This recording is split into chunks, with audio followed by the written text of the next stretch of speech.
My girlfriend ditched me for a bad boy because I was too nice. 6 months later, she was. You're too boring to love. Those words ripped through me, delivered by the woman I thought was my future. My world didn't just shift, it shattered the moment Charlotte told me she was leaving, for a bass player, no less, and I had no idea just how spectacularly her exciting new life was about to unravel. The air in my living room was thick, heavy with unspoken dread. Buddy, my golden retriever, immediately sensed the tension, resting his head on my knee as if trying to shield me from the impending storm. I was 32, a mechanical engineer in Colorado, perfectly content with a life that was stable, predictable, exactly how I liked it. Buddy was my best friend, my weekends were for hiking, tinkering in my 3-bedroom house. I genuinely loved this quiet, grounded existence. My career path was clear, finances solid. I could take a vacation without triple-checking my bank account. My friends joked I was the dad friend, always prepared, always reliable. I never thought that would be a problem. Then I met Charlotte. We were together for 3 years, and for most of it, things felt genuinely good. We clicked instantly at a coworker's barbecue. She was everything you'd want, easy to talk to, kind, always laughing at my terrible jokes. She worked as a dental receptionist, lived with a roommate, but spent most nights at my place. She'd say my house felt like a real home, bring treats for Buddy, cook dinner while I worked. We watched movies, like a perfectly normal couple.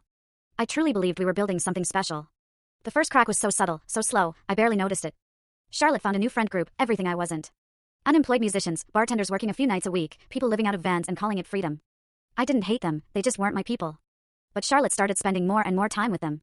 She'd come back from their hangouts, eyes distant, like she'd seen a world I could never understand. At first, she'd drop little comments, innocent-sounding things.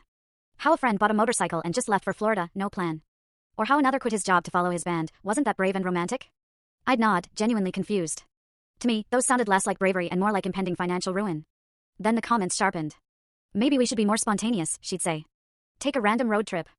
Stop planning everything. I honestly tried. Surprise weekend getaways, skipping my Saturday routine, doing whatever she wanted.